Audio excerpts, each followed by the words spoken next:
Assalamualaikum warahmatullahi wabarakatuh.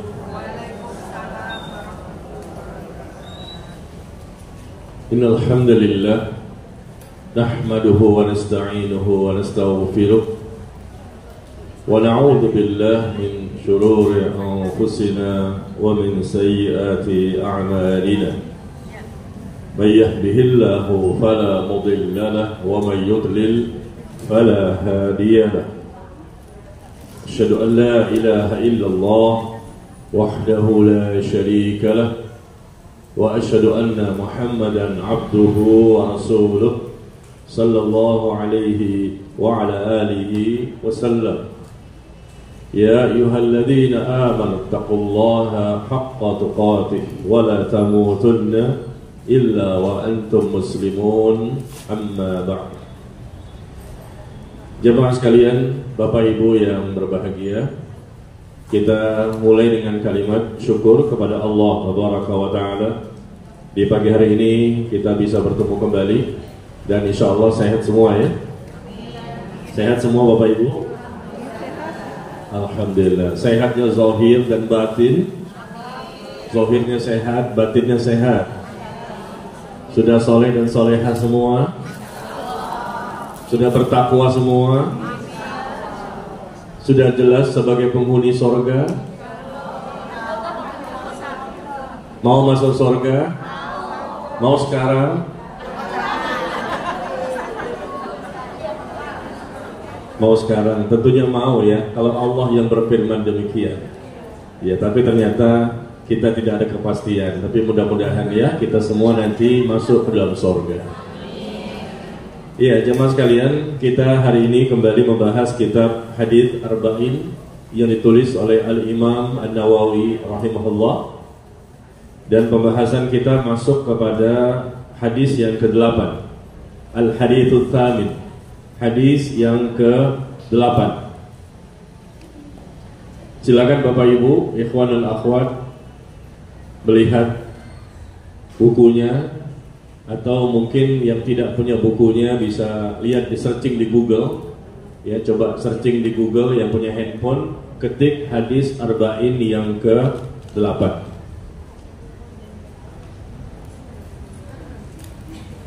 Ya, kita mulai ya. Al-Haditsul Tsamin, hadis yang ke-8. Ali bin Umar radhiyallahu taala anhuma. Hadis ini diriwayatkan oleh sahabat yang bernama Abdullah bin Umar atau disebut dengan Ibnu Umar. Kenapa Abdullah bin Umar disebut dengan Ibnu Umar? Karena nama Abdullah itu banyak.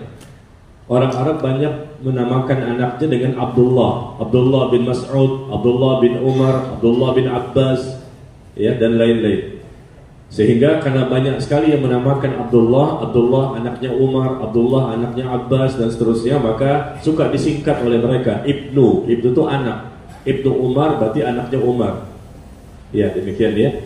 Maka di sini kita lihat kenapa penyebutannya radhiyallahu taala anhuma. Semoga Allah meridhoi mereka berdua.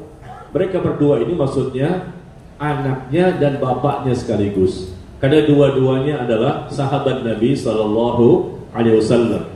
Ibnu Umar, Abdullah anaknya, Umar bapaknya. Dua-duanya sahabat Rasul, makanya di akhir ketika membaca radhiyallahu taala anhu, biasanya kan anhu ini untuk satu orang.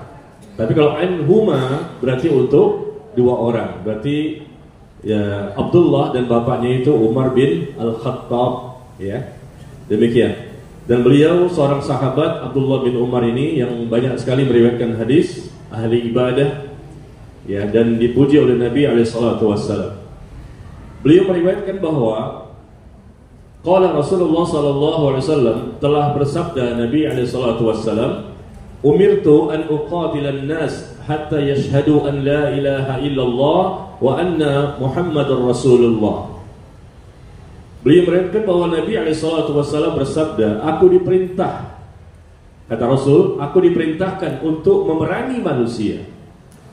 Untuk memerangi manusia hingga mereka itu bersaksi bahwa tidak ada sesembahan yang berhak disembah dengan benar kecuali Allah, dan Muhammad adalah utusan Allah.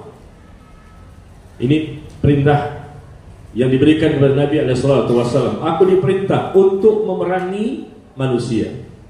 Memerangi manusia sampai mereka bersaksi, sampai mereka mengucapkan kalimat persaksian bahwa tidak ada sesembahan yang berhak diibadahi kecuali Allah dan Muhammad adalah utusan Allah. Kemudian mereka juga mendirikan salat, wa yuqimus salah, dan mereka juga menunaikan zakat, wa yu'tuz zakah. Ya, tiga ini, yaitu memberikan ucapan dua kalimat syahadat, mendirikan salat, dan membayar zakat. Kemudian apabila tiga poin ini sudah dilakukan oleh manusia, berarti dia menjadi Muslim yang mengamalkan Islam. Ya, terutama ini setelah mengucapkan dua kalimat syahadat, dia mengerjakan ibadah salat dan menunaikan zakat. Apabila semuanya sudah dilakukan, fa idza fa'alu dzalik asamu minni dima'ahum wa amwalahum illa bihaqqil Islam wa hisabuhum 'ala Allah. Apabila tiga poin tadi, mengucapkan dua kalimat syahadat, mendirikan salat dan menunaikan zakat sudah dilakukan, maka terjagalah darah-darah mereka dan harta-harta mereka dariku. Artinya tidak boleh ditumpahkan darahnya dan tidak boleh diambil hartanya, karena mereka seorang muslim yang sudah menunaikan kewajibannya, kecuali dengan hak Islam. Nah, ini ada penjelasannya nanti ya. Kecuali dengan hak Islam, apabila memang terjadi sesuatu yang akhirnya mereka boleh ditumpahkan darahnya, meskipun mereka muslim, dan perhitungan mereka diserahkan kepada Allah. Nah, demikian ya, hadis ini pendek tapi banyak sekali faedah yang bisa kita ambil. Hadis ini dikeluarkan oleh Imam Al-Bukhari dan Imam Muslim. Nah, mari kita bahas satu persatu dari teks hadis ini, bagaimana kita memberikan syarah yang telah diberikan oleh para ulama kita. Yang pertama adalah, aku diperintah untuk memerangi manusia. Aku diperintah untuk memerangi manusia hingga mereka mengucapkan dua kalimat syahadat, salat dan zakat. Memerangi manusia hingga mereka bersaksi bukan yang dimaksud membunuh orang kafir. Aku diperintah untuk memerangi manusia dan membunuh mereka, bukan maksudnya membunuh orang kafir, karena kita diperintahkan untuk berbuat baik kepada mereka. Hati-hati, hadis ini bisa dipelintir, ya, bisa saja dibawa untuk hal-hal yang negatif tentang Islam. Ini ada hadisnya, sahih lagi Bukhari Muslim. Rasul memerintahkan untuk membunuh orang kafir sampai mereka mengucapkan kalimat bersaksi, dua kalimat syahadat, salat dan zakat. Ini bukan perintah untuk membunuh orang-orang kafir yang ada hidup bersama kita, tetapi maksudnya adalah membunuh orang kafir dalam peperangan. Dalam peperangan boleh, halal, dan itu berpahala besar. Membunuh orang kafir karena peperangan. Ya, aku diperintah untuk membunuh orang-orang seperti itu karena mereka membenci kaum muslimin dan mereka memerangi kaum muslimin, dan mereka berusaha merintangi dakwah kaum muslimin dan melakukan berbagai macam cara, ya, untuk menunjukkan kebencian, ya, kepada kaum muslimin, dan ujungnya adalah memang peperangan. Nah, kalau seperti itu nggak masalah. Bahkan kita berlomba-lomba untuk menjadi mujahid, menjadi orang yang berjihad, dan kalaupun mati, insya Allah mati syahid, dan ini berpahala besar. Jadi maknanya bukan memerangi manusia hingga mereka bersaksi, artinya sembarangan untuk membunuh orang-orang di luar Islam. Tidak seperti itu ya. Tetapi sekali lagi, ini maknanya adalah ketika memang kaum muslimin diperangi, maka wajib bagi kita untuk, ya, membela diri, atau mungkin kita dalam rangka berdakwah, menyampaikan risalah, menyampaikan kebenaran, lalu mereka menolaknya dan mengangkat senjata. Nah, ini terpaksa kita harus lawan mereka, dan itu sudah terjadi di zaman Nabi SAW. Ketika di Mekah, kaum muslimin masih kondisinya lemah, belum bisa untuk berperang. Ya, 13 tahun di kota Mekah belum ada peperangan. Tapi begitu berhijrah ke Madinah, nah disitulah kaum muslimin semakin banyak jumlahnya, meskipun masih jauh jumlahnya dibandingkan orang kafir, tapi lumayanlah jumlahnya ya. Dan kaum muslimin pun bisa mempersiapkan alat-alat untuk bisa berperang Maka terjadilah peperangan yang pertama, yaitu perang Badar. Perang Badar pun sebetulnya tidak seimbang. Kaum muslimin kurang lebih 300 orang, orang kafir 1000 orang. Jumlahnya berbeda, 300 dengan 1000 orang. Terjadi perang Badar. Dan persenjataan kita pun juga minim dibandingkan orang kafir Quraisy. Tapi dengan izin Allah, kaum muslimin bisa memenangkan peperangan karena dibantu oleh tentara Allah, yaitu para malaikat yang turun membantu kaum muslimin. Karena memang hakikat peperangan itu, menangnya kaum muslimin berperang sama orang kafir, hakikatnya bukan karena jumlah, bukan karena canggihnya peralatan perang, tapi semata-mata semua pertolongan dari Allah Tabaraka wa Ta'ala. Iya, jadi di sini dua kalimat syahadat ya diucapkan, asyhadu an la ilaha illallah wa asyhadu anna Muhammadar Rasulullah. Saya bersaksi bahwa tidak ada ilah, tidak ada sesembahan yang berhak disembah dengan benar kecuali Allah, dan aku bersaksi bahwa Muhammad sallallahu alaihi wasallam adalah utusan Allah. Ucapan dengan lisan yang tentunya diyakini oleh hatinya. Diyakini, iman itu diyakini oleh hati, diucapkan dengan lisan dan dibuktikan dengan perbuatan. Itulah iman. Tidak bisa hanya diucapkan saja. Kalau diucapkan saja di hatinya bertentangan, bahkan mengkufuri, maka dia bukanlah seorang muslim. Ini seperti orang munafik. Di zaman Nabi SAW, orang-orang munafik tulen, luar biasa ini, sholat bersama Rasul di Masjid Nabawi, dan mereka mengaku sebagai orang-orang beriman. Tapi lisannya mengatakan beriman, hatinya kufur. Dan Allah turunkan ayat, kaum muslimin tidak tahu tentang kekufuran mereka. Mereka berpura-pura menjadi orang-orang beriman. Allah turunkan ayat dan Rasul pun tahu siapa saja orang-orang munafik. Munafik itu tulen, artinya hatinya mengkufuri, mendustakan Islam, tapi lisannya mengatakan beriman. Dan Rasul tahu, dan Rasul menyuruh Huzaifah bin Al-Yaman, sahabat Rasul, Huzaifah bin Al-Yaman, untuk mencatat siapa nama-nama orang-orang munafik yang ada di zaman Rasul sallallahu alaihi wasallam. Ya. Jadi para sahabat semua tahu bahwa sahabat Huzaifah bin Al-Yaman ini diperintah untuk menulis siapa saja nama-nama orang-orang munafik tulen, yang akhirnya kalau mereka mati tidak boleh disolati. Itu turun surah At-Taubah itu. Ya, banyak sekali di ayat 80, 84 dan seterusnya ya. Di surah At-Taubah perintah dari Allah untuk tidak mensolati orang-orang munafik karena mereka ketahuan hatinya mendustakan Islam, mendustakan Rasul dan menghina Nabi sallallahu alaihi wasallam. Ya, jadi seperti itu ya. Orang-orang munafik ini terjadi di zaman Rasul sampai hari ini. Ada juga orang-orang munafik, meskipun lisannya mengatakan kami beriman, kami muslim, KTP-nya agamanya Islam, tapi di hatinya kita nggak tahu ya, Allah yang mengetahui. Cuma kita lihat dalam perbuatannya kok berbeda, kok sangat jauh, bahkan melakukan pembatal-pembatal keislaman, pembatal-pembatal keimanan pun mereka lakukan. Jadi pada hakikatnya bisa jadi mungkin mereka orang munafik tulen, berpura-pura saja menjadi seorang mukmin ya, dengan mengatakan semua agama sama, semua agama benar, semua juga masuk surga. Ini orang munafik. Ya, orang munafik tulen ini sudah batal keislamannya. Padahal Allah mengutus Rasul sebagai Nabi yang terakhir. Apa ayatnya? Huwallazi arsala rasulahu bil huda wa dinil haq liyuzhirahu 'ala dini kulli. Allah lah yang telah mengutus Rasulnya membawa petunjuk dan agama yang benar untuk dimenangkan agama itu, dimenangkan, diunggulkan di atas agama-agama yang lain, meskipun orang-orang kafir tidak menyukai, meskipun orang-orang musyrik tidak menyukai. Ya, ini mau dikemanakan ayatnya? Allah mengutus Rasul ya, untuk apa?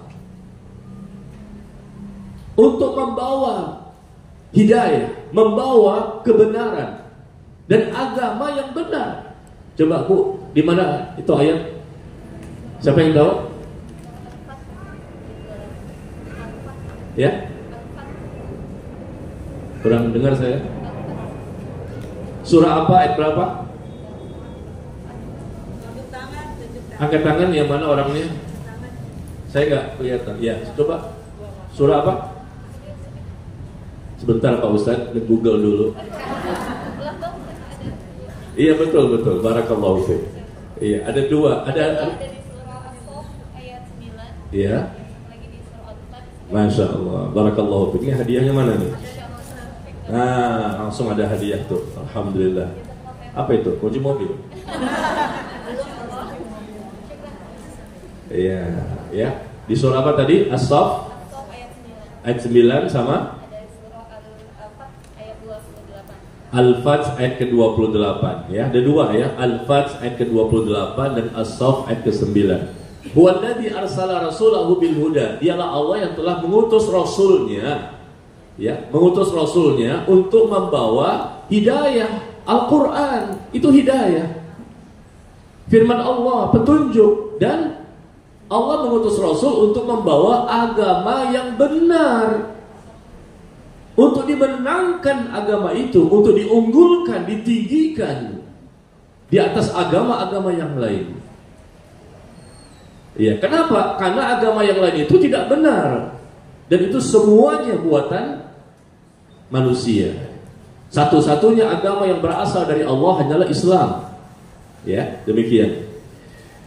Jadi seseorang yang bersaksi dengan mengucapkan dua kalimat syahadat, ya, dengan mengatakan saya bersaksi bahwa tidak ada ilah yang berhak disembah dengan benar kecuali Allah, bukan sekedar di lisan, tapi juga dibuktikan dengan perbuatan, dan tentunya di hatinya dia percaya, dia meyakini dengan hatinya juga. Semuanya berkaitan ya, tidak bisa hanya di lisan saja.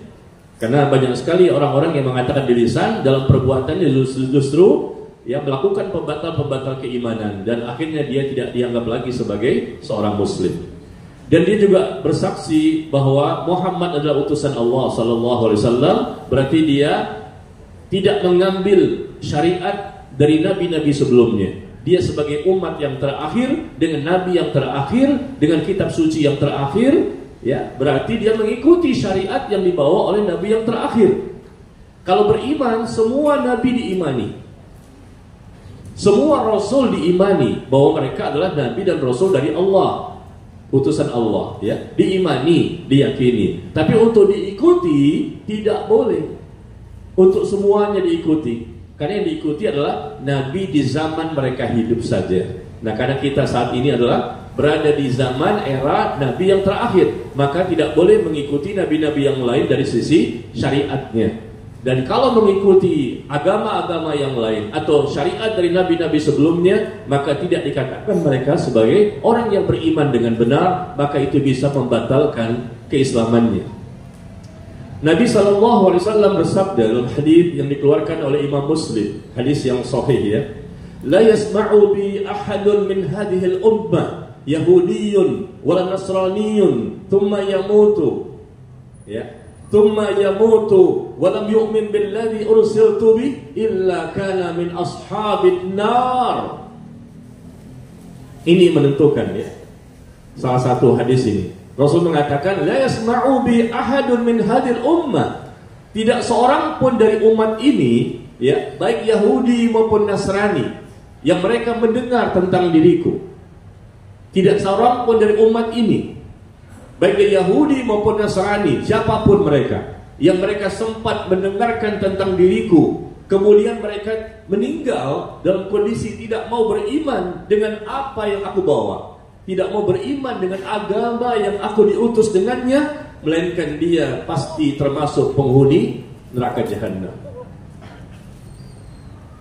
Ya, sekali lagi ya, bahwa Nabi SAW bersabda, tidaklah seseorang dari umat ini, baik dia Yahudi maupun Nasrani atau siapa saja, yang mereka ini mendengar tentang diriku, bahwa aku diutus sebagai Nabi yang terakhir, lalu kemudian dia mati dalam kondisi tidak beriman kepada Rasulullah, tidak beriman kepada Al-Quran, ya, tidak mau mengikuti agama yang aku diutus dengannya, melainkan dia pasti termasuk penghuni neraka. Ya, bagaimana bisa dikatakan semua agama sama? Rasul mengatakan mau dia Yahudi, mau Nasrani, apapun agamanya, kalau dia mendengar bahwa sudah terdengar, sudah diketahui bahwa ini sebagai nabi yang terakhir yang Allah utus, bukti-buktinya sudah banyak sekali dia bisa ketahui, tapi tetap tidak mau beriman. Beriman kepada Allah, beriman kepada Rasul, beriman kepada Al-Quran ya, yang Allah turunkan kepadanya. Maka mereka dipastikan termasuk penghuni neraka jahanam dan kekal selama-lamanya. Ya, demikian. Jadi masalah dua kalimat syahadat ini sebetulnya sudah kita bahas ya pada hadis-hadis sebelumnya. Cuma kita pertegas kembali karena memang Rasul diperintah untuk memerangi manusia sampai mereka tuh mengucapkan dua kalimat syahadat. Memerangi di sini artinya karena diperangi. Maka kita memerangi mereka karena mereka memusuhi, mereka menimbulkan kebencian dan mengganggu kaum muslimin, mengganggu dakwah Islam. Maka diperangi sampai mereka mengucapkan dua kalimat syahadat. Ya, kemudian juga mereka mendirikan salat dan kemudian menunaikan zakat. Ya, artinya syariat Islam itu banyak sekali kan, bukan ini saja. Ada juga haji, ada juga puasa Ramadan, ya, ada juga yang lain-lain, banyak sekali kewajiban-kewajiban yang lain. Tapi dengan tiga ini saja sudah cukup untuk dikatakan bahwa dia muslim. Yang dijaga darahnya tidak boleh ditumpahkan dan dijaga ya hartanya tidak boleh diambil. Kalau ada orang yang mengucapkan dua kalimat syahadat lisan ya, kita nggak tahu hati seseorang kan, mungkin hatinya pura-pura ya, kita nggak tahu ya. Tapi yang jelas kita mendengar dia mengucapkan dua kalimat syahadat. Mungkin dia masih Islam karena bucin, karena mau nikah, karena cinta. Ya, kita nggak tahu juga hati seseorang kan. Ya, nanti kita berusaha untuk tingkatkan imannya. Yang jelas dia sudah mengucapkan. Nah, mudah-mudahan nanti dia semakin baik keislamannya. Ya, karena bisa jadi orang yang cinta itu siap untuk berpindah agama. Banyak kan contohnya. Yang perempuan kafir masuk Islam, yang laki-laki kafir masuk Islam. Kenapa? Karena kalau tidak begini tidak direstui untuk adanya pernikahan, karena mereka beda agama. Meskipun ada juga sih yang beda agama terus saja berjalan, tapi banyak juga dari mereka yang berpindah kan, dari laki-laki kafir masuk Islam atau wanita yang kafir masuk Islam demi untuk menikahi kekasihnya. Mudah-mudahan betul-betul ikhlas dan yakin, bukan sekedar bucin. Ya, kalau sudah gara-gara cinta semata ini berbahaya. Biasanya tidak bertahan lama. Kalau cinta saja, karena cinta itu bisa hilang, bisa bertambah, bisa berkurang, bisa tercabut. Dan cintanya karena siapa? Cintanya karena hawa nafsu. Kalau cintanya karena Allah, ya, calon suami menikahi calon istri karena Allah, calon istri menikahi calon suami karena Allah. Kalau sudah dari awalnya karena Allah, insya Allah bertahan sampai mati, sehidup dan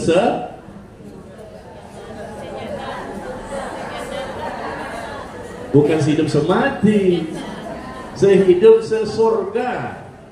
Di dunia sama-sama, di surga sama-sama. Karena cintanya karena Allah dari awal pernikahan.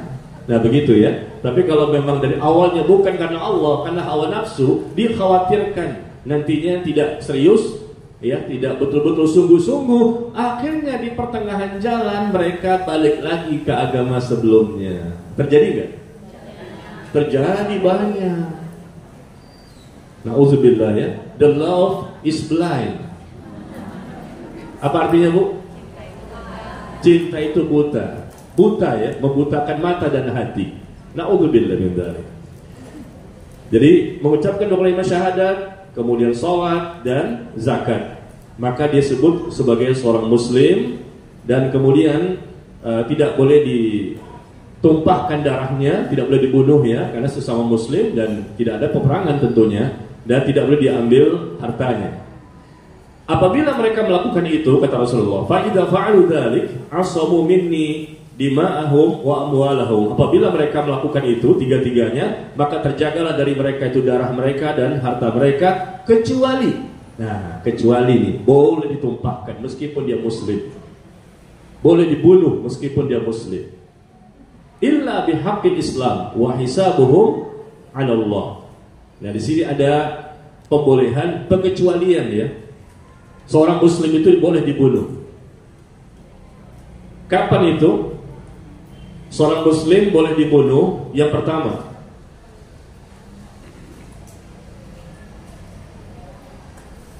Seorang muslim itu boleh dibunuh kapan? Yang pertama, kalau dia membunuh orang lain, membunuh kaum muslimin, sudah jelas ya.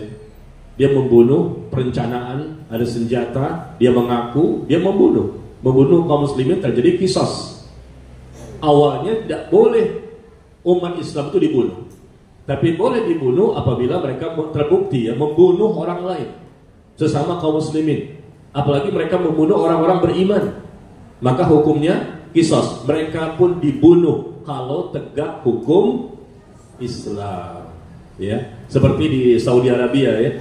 Orang yang membunuh ya dibunuh lagi, dipancung kepalanya, lepas kepalanya dari lehernya itu. Dan Allah mengatakan, "Wa may yaqtul mu'minan muta'ammidan fajazaohu jahannam khalidan fiha wa ghadiballahu 'alaihi wa la'anahu wa 'adda lahu 'adaban 'azima." Ada 5 ancaman bagi orang yang membunuh orang mukmin. Dia membunuh orang mukmin, dibunuh lagi. Itu hukuman di dunia. Ada lagi hukuman di akhirat. Wa may yaqtul mu'minan, barang siapa membunuh seorang mukmin, maka balasannya adalah pertama, neraka jahanam. Yang kedua, mereka lama di neraka tersebut. Khalidan fiha, lama di neraka tersebut. Wa ghadiballahu 'alaihi, dan Allah murka kepadanya. Kemudian wa la'anahu, Allah melaknatnya. Yang kelima, wa 'adda lahu 'adzaban 'azima, Allah siapkan baginya azab yang pedih. Nah, coba ayat ini dilihat di surah An-Nisa ayat ke-93. Di surah An-Nisa surah keempat ayat ke-93. Ancaman bagi orang yang membunuh kaum muslimin, orang-orang beriman. Orang-orang beriman secara umum, ancamannya 5 ini. Bagaimana kalau dibunuh ulama? Bagaimana kalau dibunuh Nabi dan Rasul? Orang-orang beriman secara umum saja seperti ini, balasannya yang sangat mengerikan dan menakutkan. Ya, Allah sebutkan An-Nisa 93. Barang siapa membunuh seorang mukmin dengan sengaja kalimatnya, muta'ammidan, balasannya ada 5. Pertama, mereka mendapatkan neraka jahanam, mereka kekal, artinya lama mereka di sana. Allah murka kepadanya, Allah melaknatnya, dan bagi mereka azab yang pedih. Iya. Jadi bukan hanya qisas, membunuh lalu dibunuh juga oleh siapa yang menegakkan ini? Siapa mengeksekusinya? Siapa yang melakukan eksekusi bagi orang yang membunuh dibunuh juga? Siapa yang melakukan eksekusinya? Penguasa, pemerintah, ulil amri. Nggak boleh ya per individu. Wah, dia membunuh orang tuh, kita bunuh juga. Nggak boleh, dosa. Nggak boleh masing-masing kita kaum muslimin melakukan eksekusi. Apalagi apa? Istilah sekarang ini, kalau ada yang misalnya mencuri ya, dikeroyok ramai-ramai, menghakimi, main hakim sendiri. Wah, ini kayaknya hafal ini nih, YouTube nih. Main hakim sendiri. Iya, main hakim sendiri, maka yang mencuri sendal, mencuri satu buah roti, dipukul ramai-ramai sampai mati. Itu yang mukul-mukul semua itu sampai mati, mereka dihukum loh. Seharusnya tegak hukum Islam. Dan bisa jadi mereka dihukum mati juga. Ini nanti hakim yang akan memutuskan. Main hakim sendiri nggak boleh. Memang dia mencuri, apakah sedikit, apakah banyak. Ya, mungkin dia terpaksa, darurat. Mungkin bisa jadi dia lapar berat, nggak kuat, akhirnya dia mencuri terpaksa, ketahuan. Wah, dipukul rame-rame, mati. Yang mukul ini bisa jadi dihukum mati. Dalam Islam nggak boleh seperti itu ya. Jadi yang mengeksekusi orang yang membunuh adalah pemerintah. Seperti sebagaimana di Saudi Arabia. Ada petugasnya tuh, algojonya tinggi besar, orang Afrika, dan dia sudah 20 tahun bekerja seperti itu. Khusus kerjaannya digaji dengan gaji yang besar untuk menghilangkan kepala orang lain.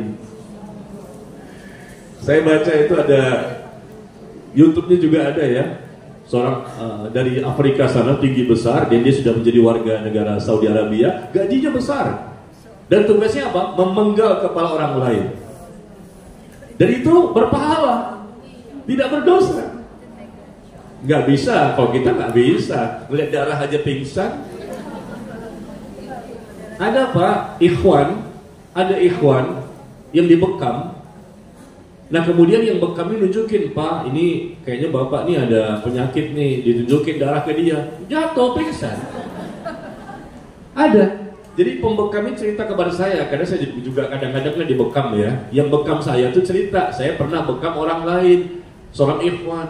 Nah darahnya itu hitam, ada juga yang merah, banyak banget nih penyakitnya. Saya tunjukin, saya kan nggak tahu kalau dia tuh begitu. Rupanya dia nggak boleh melihat darah. Si ikhwan ini nggak boleh melihat darah. Begitu diperlihatkan, jatuh pingsan. Bagaimana mau penggal kepala orang? Jangan-jangan kepenggal kepala dia sendiri. Salah penggal nanti. Ya, naudzubillah min dzalik. Nah, jadi yang pertama ya, kita kembali, membunuh yang diperbolehkan. Hukum asalnya apa tadi? Tidak boleh kan? Illa bihaqqil Islam, kecuali dengan hak Islam. Artinya ada alasan yang dibenarkan oleh syariat. Karena dia membunuh, maka dibunuh lagi. Ya, membunuh pun terbagi tiga. Tidak semua perbuatan membunuh itu dihukum dibunuh juga. Tidak semua membunuh maka dibunuh lagi. Tidak semua seperti itu dalam Islam. Membunuh dalam Islam terbagi tiga. Yang pertama, membunuh yang disengaja.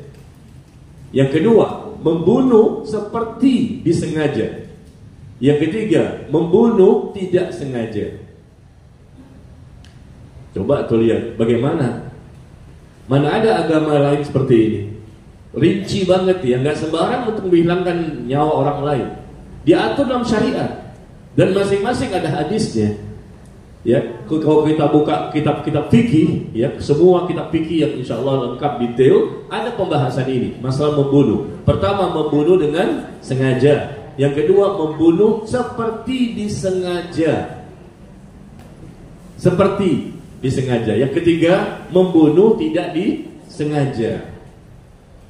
Kalau yang level pertama, membunuh dengan sengaja, berarti kan sudah siap tuh, perencanaan diagendakan, ya. Kemudian dia bawa senjatanya, atau mungkin tidak pakai senjata, dia dorong aja orang dari atas, di atas apartemen, jatuhlah dia. Ini sengaja namanya. Atau misalnya tidak pakai senjata, ada orang ditaruh di kandang singa, dibiarkan singanya kelaparan, masukin, itu sama aja membunuh orang. Misalnya seperti itu ya. Jadi membunuh yang disengaja jelas bukti, saksi dan alat untuk membunuhnya ada. Dan ini baru nanti hakim memutuskan dia pun dibunuh. Padahal hukum asalnya dia muslim, gak boleh dibunuh. Tapi karena ada kasus, nah kasus seperti ini membunuh dengan sengaja, maka dia boleh dibunuh. Yang kedua, membunuh seperti disengaja. Dan poin kedua, membunuh seperti disengaja. Dan ketiga, membunuh tidak disengaja, tidak dikisos, tidak dihukum mati. Hanya yang pertama saja, membunuh yang disengaja. Adapun yang kedua dan ketiga tidak, tapi dibebankan kepada dia untuk membayar diyat, denda, ya, denda, dan harus dibayar. Membunuh seperti disengaja, contohnya begini Bapak Ibu, ya namanya nggak sengaja ini, membunuh seperti ya, membunuh seperti disengaja. Barangkali ada pertandingan olahraga barangkali yang mereka mungkin bergulat atau mungkin bertinju, ternyata dia mati. Tujuannya untuk meng-KO-kan lawan, ya, meng-KO-kan lawan, tidak berniat untuk membunuh, tapi ternyata dia mati. Ya, tujuannya tidak untuk membunuh dia, tapi untuk sekedar meng-KO-kan. Ternyata dia mati. Nah, ini membunuh seperti disengaja. Atau misalnya ada guru di sekolahan, guru ini memukul muridnya dengan memakai apa? Penggaris. Penggaris itu dikentokkan di kepalanya. Maka barangkali ini sebagai apa? Hukuman agar dia jerah, kapok, dan tidak nakal lagi. Tapi qadarullah, ketika dia memukul dengan penggaris di kepala si murid, murid itu mati. Ya, dia juga nggak ingin membunuh sebetulnya, hanya memberikan ketokan, tapi ketokan itu ternyata berpengaruh besar. Akhirnya qadarullah mati. Nah, orang seperti ini tidak dihukum mati, ya, tapi disuruh berdiam. Yang ketiga, membunuh tidak disengaja. Nah, ketiga nih, membunuh tidak disengaja kita tahu lah ya. Seperti kita menembak burung misalnya di tengah hutan, ternyata manusia lewat. Gak sengaja kan, ingin membunuh, menembak burung, menembak hewan misalnya berburu kan. Tiba-tiba ada manusia lewat, kena dia. Atau misalnya di medan peperangan, ingin membunuh orang kafir di medan peperangan. Tetapi yang tertembak kaum muslimin. Dia nggak sengaja, dia nggak tahu kalau itu muslim. Nah itu hukumannya tidak dihukum mati, hanya membayar diat atau denda ya. Ini kita jadi belajar fikih juga ini. Jadi membunuh terbagi berapa Bu? Terbagi 3. Pertama membunuh yang disengaja, yang kedua seperti disengaja, yang ketiga tidak disengaja. Baik, jadi kita kembali kepada kriteria. Siapa saja yang boleh dibunuh, yang dieksekusi? Pertama, orang yang membunuh orang lain, maksudnya dengan sengaja. Yang kedua, yang boleh adalah orang yang ditugaskan untuk membunuh Al-Gojo tadi. Al-Gojo ketika membunuh maka tidak berdosa. Yang pertama, dosanya karena membunuh dengan disengaja, eksekusilah, jatuh dia untuk diberikan hukuman. Ya, boleh dibunuh, hakim menetapkan boleh dipenggal kepalanya. Dan yang kedua adalah al-gojonya. Al-gojonya boleh untuk membunuh dan mereka tidak berdosa. Kira-kira Bapak Ibu bisa jadi al-gojo? Hah? Mau dicoba di rumah? Dengan siapa? Jangan ya. Yang ketiga, yang boleh dibunuh adalah orang yang murtad, yang keluar dari Islam. Man baddala dinahu faqtuluhu, kata Rasulullah. Barang siapa mengganti agamanya, dia keluar dari Islam, maka bunuhlah dia. Kalau tegak hukum Islam. Lagi-lagi yang eksekusi bukan kita, penguasa. Orang yang murtad. Yang keempat, diperbolehkan untuk membunuh meskipun dia muslim, yaitu membunuh perampok atau begal. Misalnya ada perampok atau pembegal yang barangkali dia ingin membunuh kita, dan kita ingin mempertahankan diri kan. Ya barangkali kita punya senjata juga, atau kita punya keberanian, atau punya kesempatan. Daripada kita mati, ya kita bunuh dia dulu. Dan itu boleh, dan kita tidak berdosa. Karena memang sudah jelas tanda-tandanya dia membawa senjata dan sudah mengangkat senjata ingin membunuh. Dia berada di rumah kita, ingin mengambil harta, ternyata juga bukan harta lagi. Dia juga ingin membunuh anggota rumah. Ya.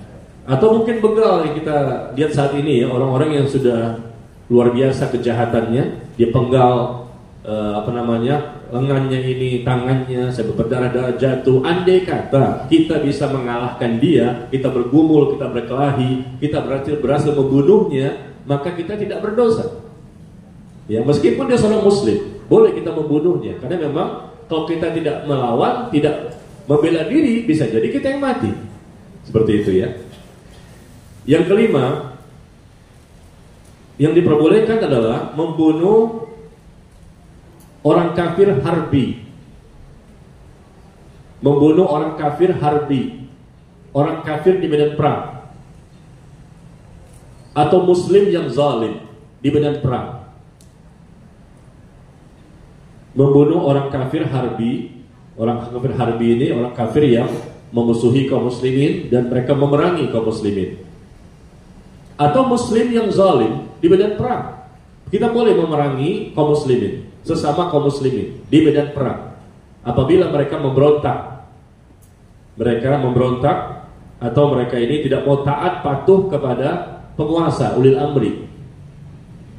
Dan itu ada ayatnya di surah Al-Hujurat ayat yang ke-9. Di surah Al-Hujurat surah ke-49 ayat yang ke-9 ya. Boleh kita membunuh sesama kaum muslimin di medan perang apabila memang dibutuhkan ya. Karena Allah mengatakan demikian. Al-Hujurat ayat yang ke-9. ketika dia berbuat kezaliman.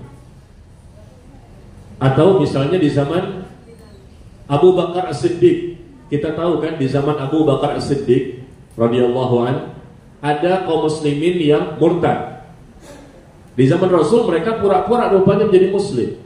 Begitu Rasul meninggal, maka mereka pun keluar dari Islam, murtad. Ada juga muslim yang tidak murtad, tetapi dia tidak mau membayar zakat.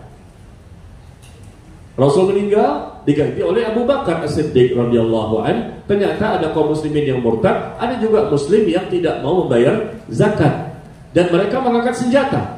Nah, berusaha memberontak, memerangi penguasa yang sah. Mereka angkat senjata karena mereka tidak mau mengeluarkan uang zakat atau harta zakatnya. Maka diperangilah oleh Abu Bakar As-Siddiq sebagai penguasa pada waktu itu. Terjadilah peperangan muslim dengan muslim, dan akhirnya mereka terbunuh dan mereka terkalahkan. Dan ini boleh apabila terjadi seperti itu berulang kali lagi di zaman sekarang. Misalnya ada muslim yang memerangi pemerintah yang sah, memberontak, mengkudeta, atau mereka seperti sebagaimana di zaman Abu Bakar ya, tidak mau untuk mengeluarkan zakat ya, tapi mereka mengangkat senjata. Tapi kalau mereka tidak mengangkat senjata, maka mereka dipaksa untuk dikeluarkan hartanya. Tapi karena mereka angkat senjata, mau nggak mau pemerintah akhirnya angkat senjata. Terjadilah peperangan antara muslim dengan muslim. Ya, baik. Jadi ini masalahnya adalah karena mereka zalim dan mereka mengangkat senjata, sehingga terbunuhlah mereka.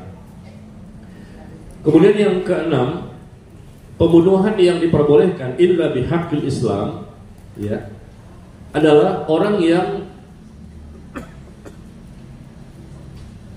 menghina Rasulullah SAW. Orang yang menghina, menistakan Rasulullah SAW. Jelas banget ya, dia menghina, menistakan, memperolok-olok Rasulullah, merendahkan Rasulullah. Itu gak boleh. Itu bisa membatalkan keislaman. Dan kalau tegak hukum Islam, jadi hukum pancung, hukum mati. Dan itu pernah terjadi di zaman Nabi SAW. Yang ketujuh, yang terakhir, pembunuhan yang diperbolehkan adalah menggugurkan janin usia 4 bulan dan seterusnya, kalau memang betul-betul darurat demi keselamatan ibunya. Ya, janin itu digugurkan meskipun sudah 4 bulan, sudah tertiup ruh. Kalau memang secara medis, beberapa dokter, ahli, profesor semuanya mengatakan ini kalau berbahaya bagi ibunya, bagi keselamatan ibunya. Ya, karena janin itu mungkin ada kelainan-kelainan yang bisa membahayakan keselamatan. Kalau diteruskan, diperkirakan dengan kuat berdasarkan medis, ya ibunya mungkin mati. Nah, maka siapa yang ditolong? Ibunya apa janinnya? Pilih salah satu, maka janin yang harus dikalahkan.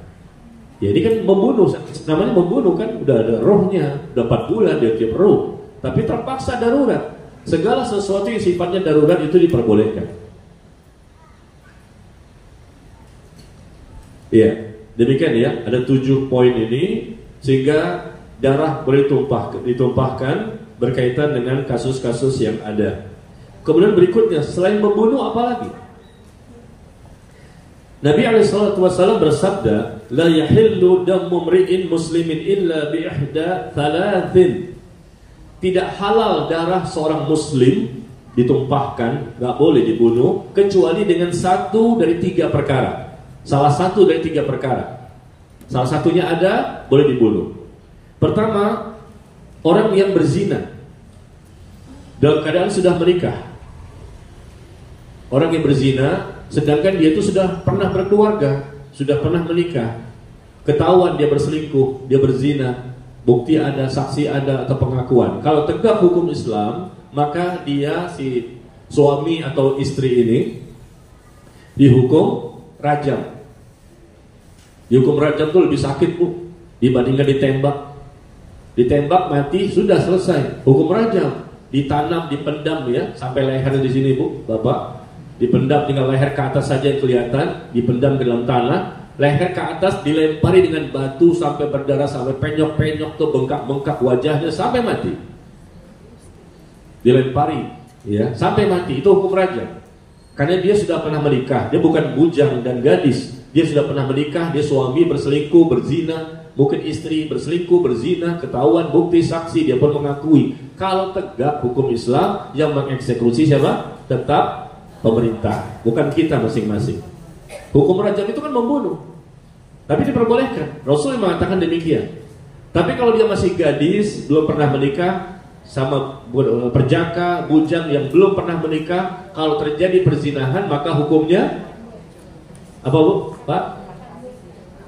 Dicambuk berapa kali? 100 kali. Dan diasingkan selama 1 tahun. Ya, di awal-awal surah An-Nur itu ada. Di awal-awal surah An-Nur, ya, dicambuk sebanyak 100 kali dan kemudian diasingkan selama 1 tahun. Kalau itu gadis dan bujang. Tapi kalau sudah pernah menikah, sudah pernah berkeluarga, si suami ini atau si istri ini ketahuan dia berzina, maka tidak ada ampun. Kalau tegak, ya, kalau tegak hukum Islam, dirajam. Kalau rajam, Pak, Bu, ditegakkan di Indonesia, kira-kira ada nggak yang berselingkuh? Hah? Kira-kira ada nggak yang berani berselingkuh? Berselingkuh maknanya berzina, ya. Kedapatan tuh di hotel, ketangkap basah, ketangkap kering.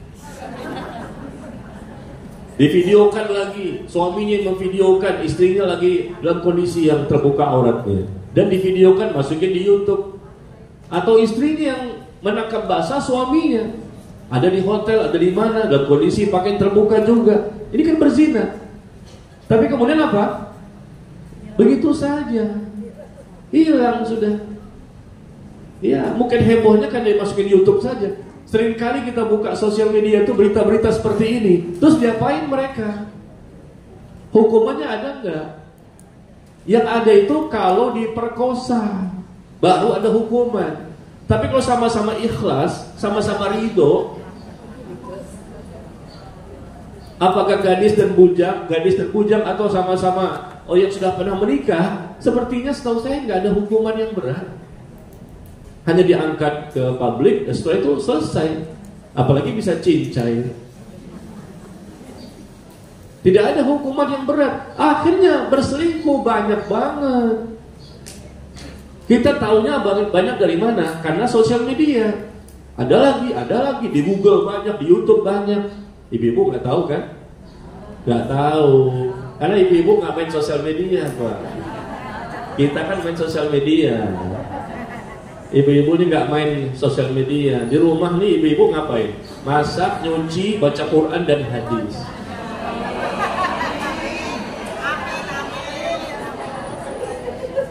Kalah kita, Pak. Ya. Di rumah nih ibu-ibu ngapain? Masak, nyuci, Quran dan hadis. Betul nggak? Betul nggak? Coba kita cek Qurannya. Iya. Kadang-kadang ibu-ibu biasanya kurang main sosial media karena memang mereka tuh sudah dekat ke akhirat, ya. Iya, sudah nggak cinta lagi dunia. Dikasih duit sama suami pun suka nolak. Gitu, Pak. Dikasih duit sama suami nggak mau, kasih lagi nggak mau, 3 kali dikasih lagi nggak mau, bener nggak mau, transfer aja. Ternyata suruh transfer. Betul nggak, Bu? Masya Allah. Baik, ya, jadi begitulah yang terjadi, ya, na'udzubillah. Semakin banyak sekali perzinahan dan memang itu sebagai salah satu tanda-tanda dekatnya hari kiamat, banyaknya pembunuhan, banyaknya perzinahan. Banyak itu, semakin dekat hari kiamat, na'udzubillah. Nah, jadi yang pertama, tidak halal darah seorang muslim ditumpahkan, dibunuh, ya, kecuali salah satu dari 3 perkara, kata Rasulullah. Orang yang berzina dalam keadaan sudah menikah. Yang kedua, membunuh darah sesama muslim dengan sengaja. Nah, itu yang kedua tadi, membunuh, ya, yang kita bahas tadi. Membunuh sesama muslim dengan sengaja, ya. Bukan tidak disengaja atau seperti disengaja. Kalimatnya harus sengaja. Yang ketiga, orang yang murtad, meninggalkan agamanya, kata Rasulullah. Ya, murtad, keluar dari Islam. Sekarang banyak kan yang keluar masuk bahkan. Keluar masuk lagi, jadi permainan. Na'udzubillah, nggak ada hukuman, bebas karena tidak tegak hukum Islam.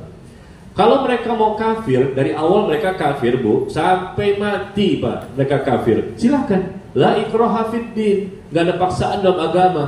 Anda mau kafir, nggak beragama pun, komunis pun silahkan.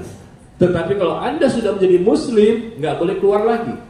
Kalau keluar, bunuh, mati.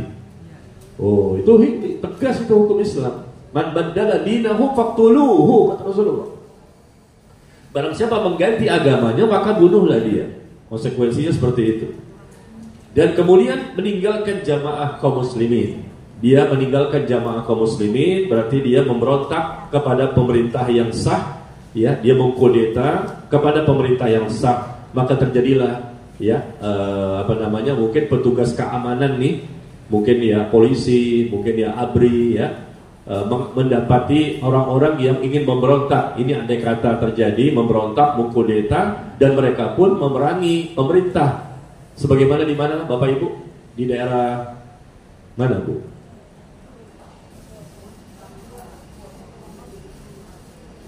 Iya, memberontak, berusaha untuk merdeka, seperti di Papua, ya. Apa kelompok apa itu? OPM ya? KKB. Iya, apapun namanya, tetap mereka itu memberontak, ya, dan mereka boleh untuk dibunuh. Apakah mereka Muslim ataupun mereka kafir.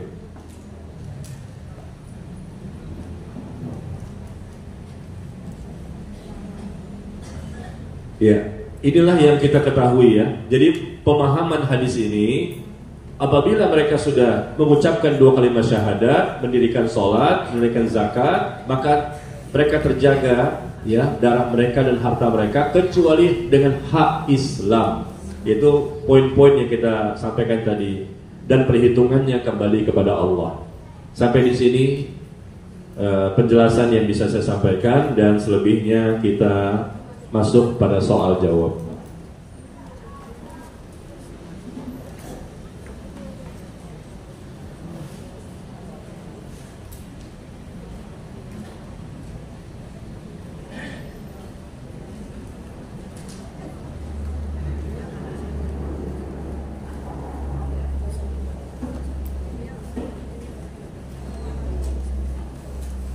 Silakan, barangkali Bapak atau Ibu.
Ya, kita mulai pertama, ya. Apakah benar, Pak Ustadz, kalau sering memberi makan kucing, maka nanti di akhirat kucing tersebut membantu kita menyeberangkan orang-orang ketika melewati sirat, dan bahkan mengantarkan kita sampai ke depan surga. Kucingnya nggak masuk surga, cuman mengantarkan kita sampai ke depan surga, membantu kita menyeberangkan kita ketika melewati sirat. Dari mana nih sumbernya? Karena sering memberi makan kucing, nanti di akhirat kucing ini bisa memberikan syafaat pertolongan. Karena sering kasih makan kucing, hewan ini akan memberikan syafaat, bisa membantu ketika melewati sirat dan mengantarkan sampai ke depan surga. Dari mana sumbernya? Ya, tidak ada dalam Islam seperti itu. yang bisa memberikan syafaat kepada kita nanti pada hari kiamat, memberikan pertolongan dan bantuan kepada kita, yang pertama siapa? Allah sebagai zat yang paling terbesar, yang paling berkuasa untuk memberikan syafaat kepada hambanya. Yang kedua, yang bisa memberikan syafaat kepada kita nanti pada hari kiamat adalah para malaikat. Malaikat juga memberikan syafaat. Bahkan ketika melewati sirat, malaikat itu mengatakan Allahumma sallim sallim, Allahumma sallim sallim. Di hadis dikatakan demikian, ya Allah selamatkan, selamatkan, ya Allah selamatkan. Malaikat berdoa ya agar kaum muslimin diselamatkan ketika melewati sirat. Yang ketiga, yang memberikan syafaat itu adalah para nabi dan rasul dengan masing-masing umatnya, termasuk nabi kita Nabi Muhammad sallallahu alaihi wasallam. Beliau pun akan memberikan syafaat kepada umatnya. Yang keempat, yang memberikan syafaat itu nanti pada hari kiamat adalah orang yang mati syahid. Orang yang mati syahid ya, dia bisa memberikan syafaat kepada 70 anggota keluarganya. 70 anggota keluarga, perang jihad fisabilillah ya, mati syahid disebutkan di hadis, dia bisa memberikan syafaat kepada 70 anggota keluarganya dan dinikahkan dengan 72 bidadari sorga. Nah ini nih, kalau bidadari ini mantap nih. 72 loh Pak, bukan satu. Mau Pak? Mau? Mau sekarang? Iya. Berapa tadi Bu? 4 ya. Yang kelima, yang bisa memberikan syafaat nanti pada hari kiamat adalah sesama orang-orang beriman. Sesama orang-orang beriman bisa memberikan syafaat. Siapa saja? Kaum muslimin, orang beriman yang dia diizinkan oleh Allah ya. Diizinkan, karena tidak semua orang yang terpilih. Ada orang-orang yang terpilih, Allah ridhoi, Allah izinkan untuk bisa memberikan syafaat kepada orang yang memang Allah ridhoi juga untuk bisa menerima syafaat. Yang kelima tadi orang-orang beriman. Yang keenam, yang bisa memberikan syafaat nanti pada hari kiamat adalah anak-anak yang belum baligh, meninggal dunia dalam posisi seperti itu. Dia belum punya dosa. Ya, anak yang belum baligh, belum mens, belum mimpi basah, dia belum punya dosa. Maka dia akan mendapatkan kesempatan dengan izin Allah tentunya untuk bisa memberikan syafaat. Atau yang terakhir, janin yang ada dalam kandungan seorang wanita, kemudian wanita ini mengalami keguguran. Ya, janin ini sudah dicip roh, usia 4 bulan sudah ada roh, sudah menjadi manusia utuh sempurna. Ya 4 bulan, 5 bulan, 6 bulan dan seterusnya ya. Ternyata dengan izin Allah ya, qadarullah ma syaa fa'ala, ibunya keguguran dan janin itu nanti bisa membantu memberikan syafaat kepada orang tuanya dan menarik ibunya menuju ke surga. Itu yang kita ketahui. Berapa jumlahnya? 7. Kalau hadisnya kucing, nggak ada hadisnya ya. Kucing memberikan syafaat, itu nggak ada dalam Islam. Memberi makan kucing ya itu suatu kebaikan. Silakan memberi makan hewan siapapun yang memang kita bisa memberikan bantuan atau memberikan makan ya, ini suatu perbuatan baik ya. Tapi tidak ada kaitannya dengan masalah syafaat nanti pada hari kiamat.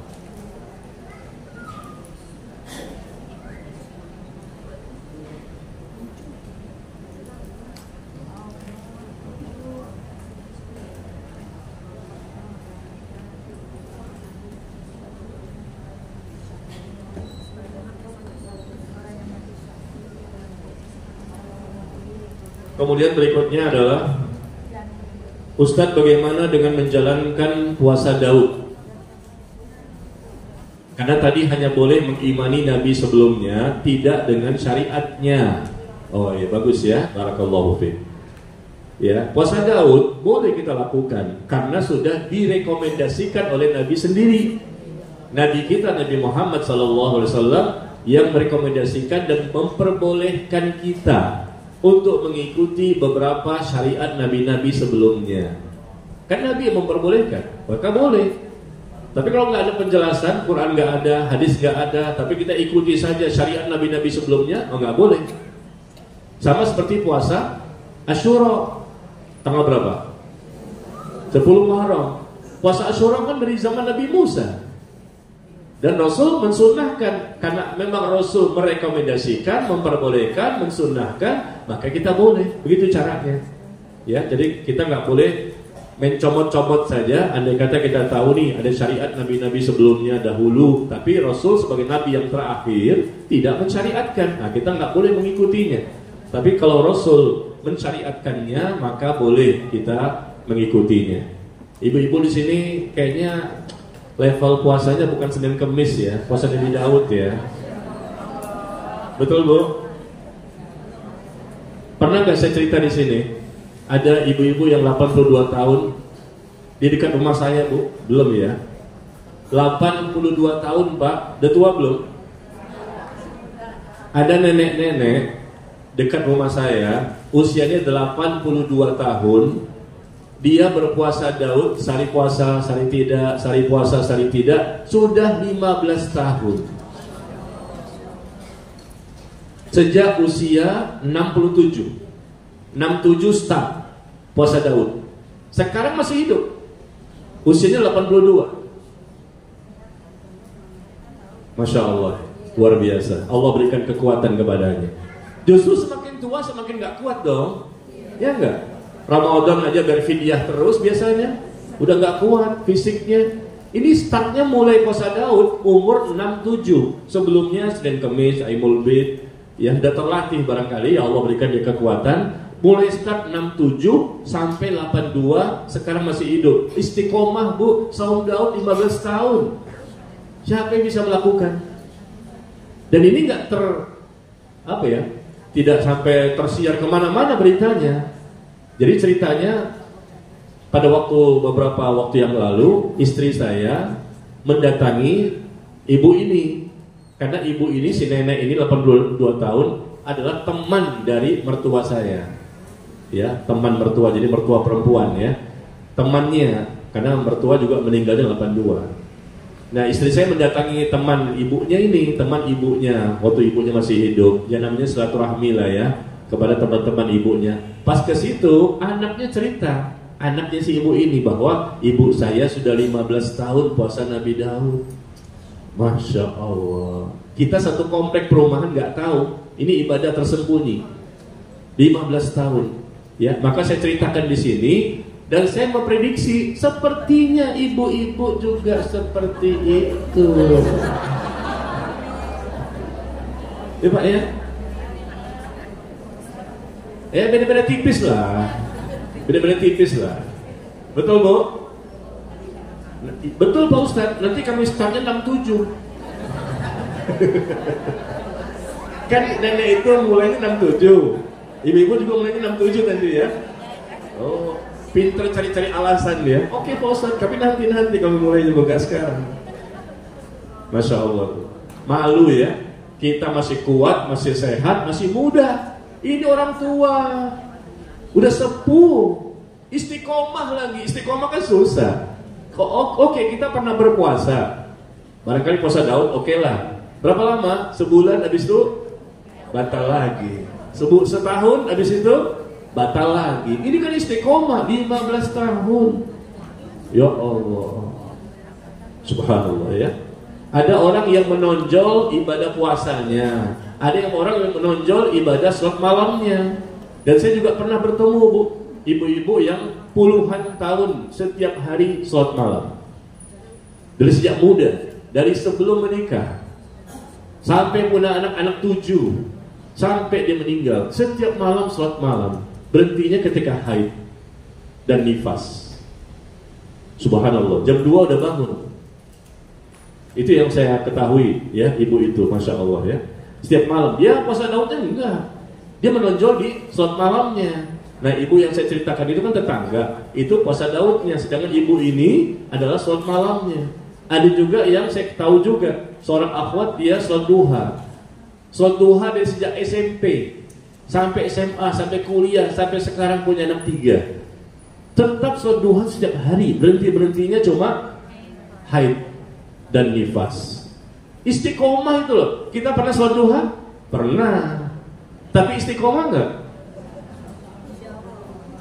Nah itu yang masalahnya kan, istiqomahnya nih. Masalahnya saum Daud 15 tahun, ya.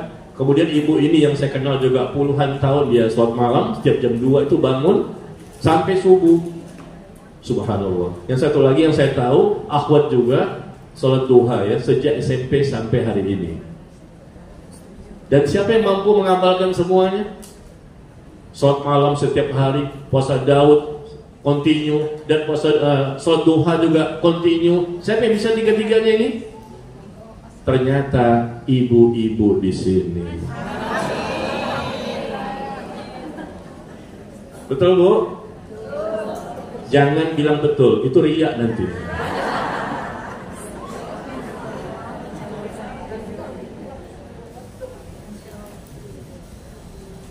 Pak Ustadz mau bertanya, saya pernah mendengar apabila seseorang sudah menjalani hukuman di dunia, maka di akhirat tidak mendapatkan hukuman lagi.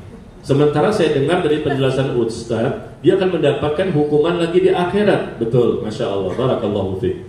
Ini hadiahnya masih banyak ya. Ada 4 ya. Pertanyaan-pertanyaan yang bagus-bagus itu perlu dikasih hadiah nggak? Hah? Nah, baik, saya kasih hadiah, angkat tangan ya.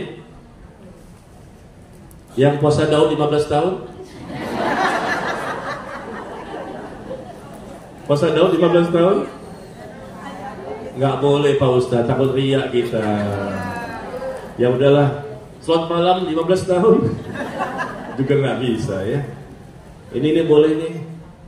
Yang tadi barusan boleh nih, bagus ya. Tadi katanya kalau dihukum di dunia, di akhirat dia akan mendapatkan juga hukuman yang lain atau tidak?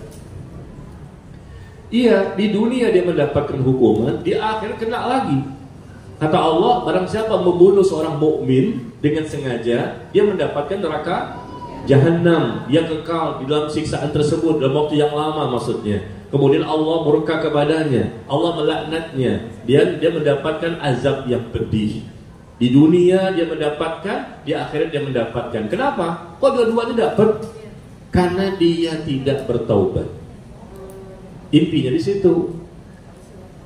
Kalau dia di dunia sudah dieksekusi, dia bertobat sebelum dihukum mati. Dia bertobat, ya Allah ampun dosa-dosaku. Dia bertobat dengan tobat nasuha. Kemudian dia dieksekusi, dihukum mati misalnya, dipenggal kepalanya. Tapi sebelumnya sudah bertobat, maka di akhirat tidak lagi mendapatkan hukuman di akhirat. Karena sudah sempat bertobat. Ada orang-orang yang memang dia bertobat. Dia gembung narkoba misalnya, dihukum mati, ditembak. Sebelum mati dia bertobat. Alhamdulillah, mudah-mudahan tobatnya tobat nasuha. Tapi kalau andai kata ada juga orang-orang yang dihukum mati pun biasa saja, dia nggak takut dan dia nggak bertobat. Tidak ada bukti-bukti dia bertobat.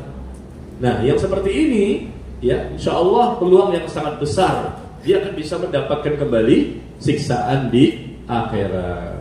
Nah, siapa yang bertanya ini? Ibu.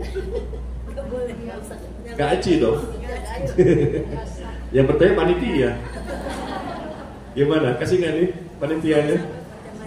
Oh, buat yang lain aja ya. Baik, Masya Allah, barakallahu fiik. Buat yang lain aja Pak Ustadz. Karena saya tuh bagian tadi yang puasa Nabi Daud.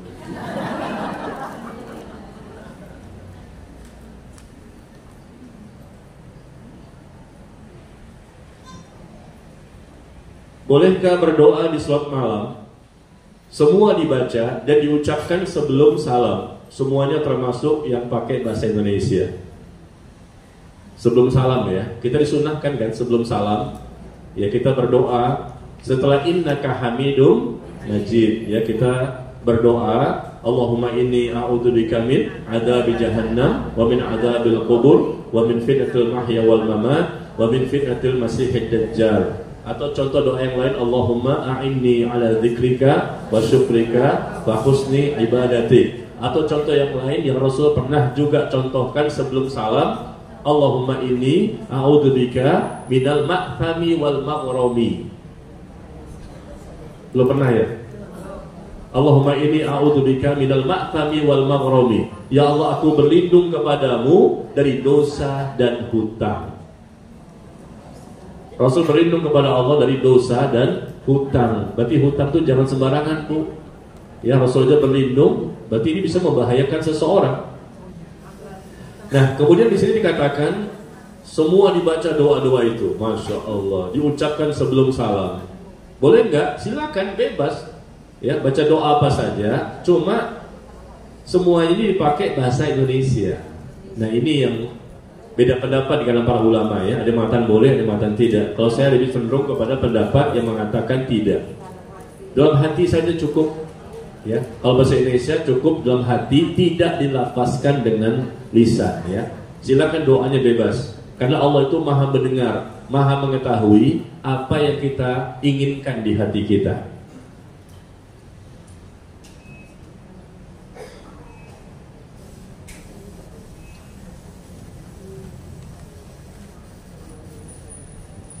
Bagaimana hukumnya seorang penguasa atau pemimpin negara apabila ia tidak melaksanakan hukum Islam, sementara mayoritas penduduk negeri tersebut adalah Islam? Penguasanya, pemimpinnya, presidennya tidak melaksanakan hukum Islam, sementara masyarakatnya mayoritas adalah kaum muslimin. Nah, gimana? Ya tentunya ini berat pertanggungjawaban di akhirat. Dan ternyata bisa jadi, dan itu terjadi, yang tidak mau atau menolak ditegakkan hukum Islam bukan penguasanya saja, tapi juga rakyatnya. Andai kata nih penguasa mengatakan kita tegakkan hukum Islam, emang kaum muslimin mau?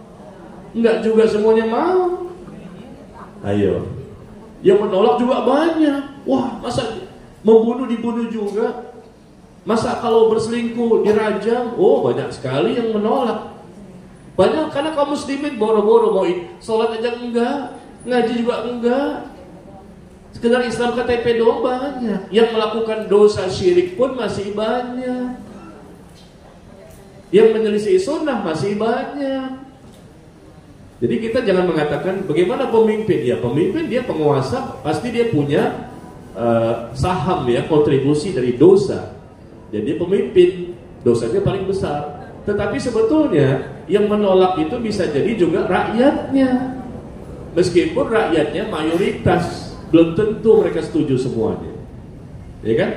Karena mereka juga tidak paham tentang agamanya. Ya, mereka juga banyak yang menolak ditegakkan hukum-hukum Islam di negeri mereka sendiri. Apa contohnya Bapak Ibu? Misalnya apa? Yang mereka tidak mau ditegakkan hukum Islam di negara kita misalnya.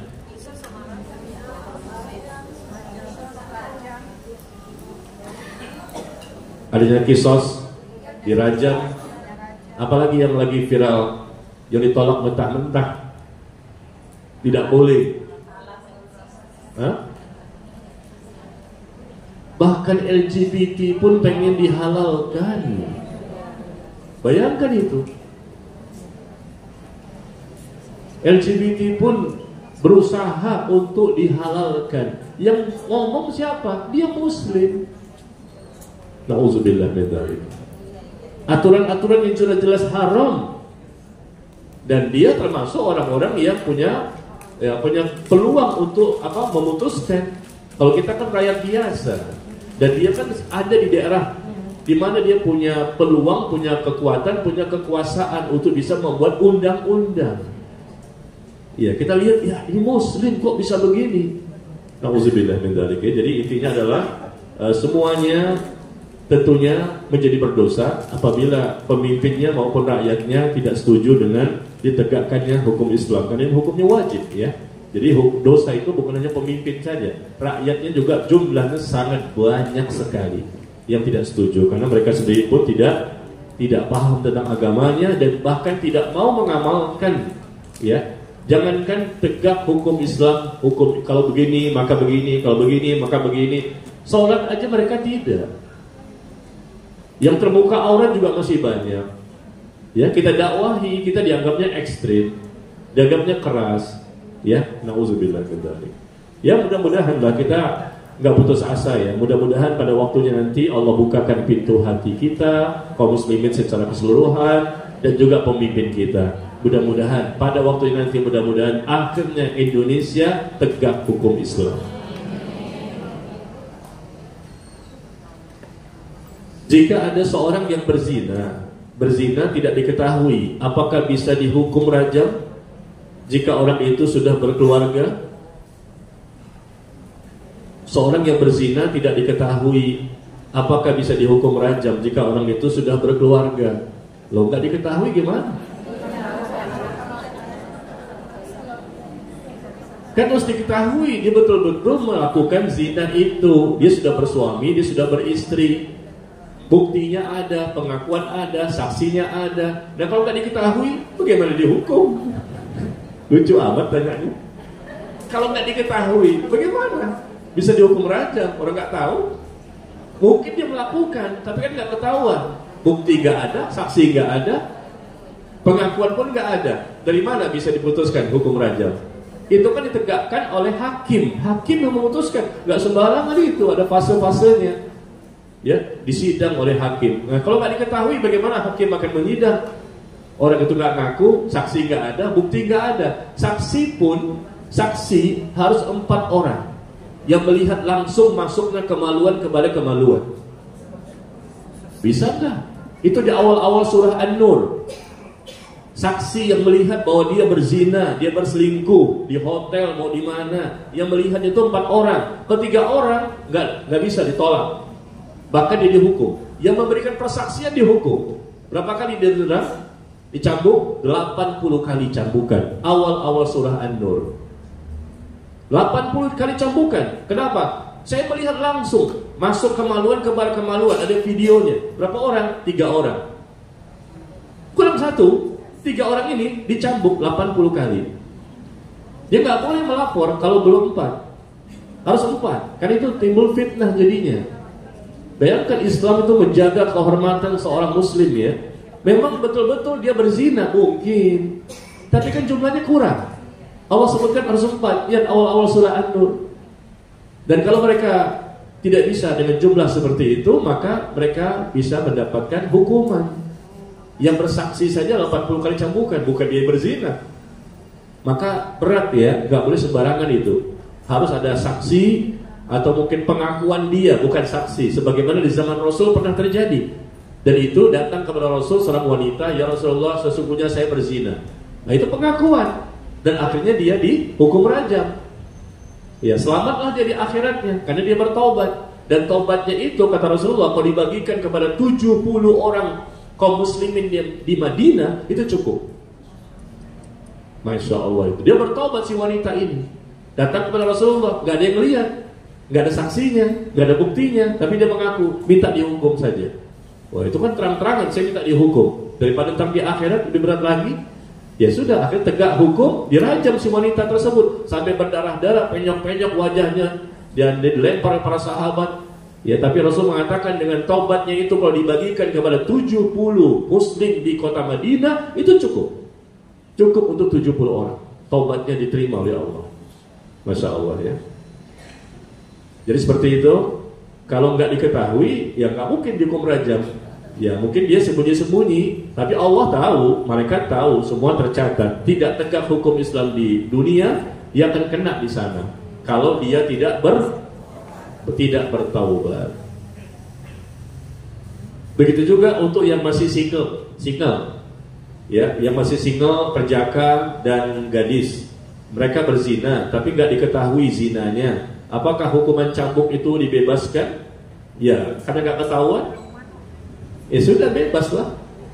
Bagaimana hakim akan menentukan mengetok palu orang nggak ketahuan? Mungkin dia main di mana? Ya, tapi kalau ketahuan pun ada videonya, ada saksinya mungkin, dia pun mengaku, itu pun tidak akan ditegakkan hukuman. Kenapa? Karena di negara itu memang tidak begitu hukumannya. Ya kan?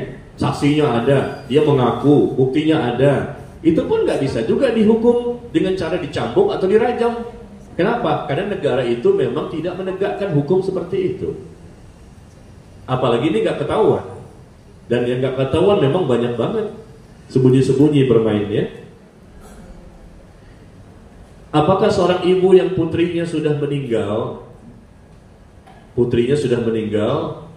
atau sudah berkeluarga, boleh tinggal di rumah menantu lakinya karena cucunya tidak mau ditinggal eyangnya. Status menantu laki dan ibu dari istri yang sudah meninggal. Apa maksudnya?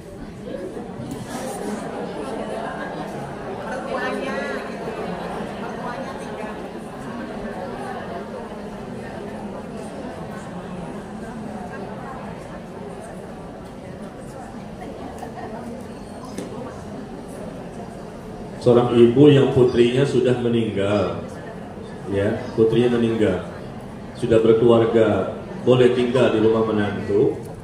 Oh, iya. Ibu ini mertua berarti kan? Oh, ibu paham? Jangan-jangan ibu bertanya nih. Dia mertua, anak perempuannya meninggal. Si ibu ini mertua tinggal di rumah menantu laki, gitu kan?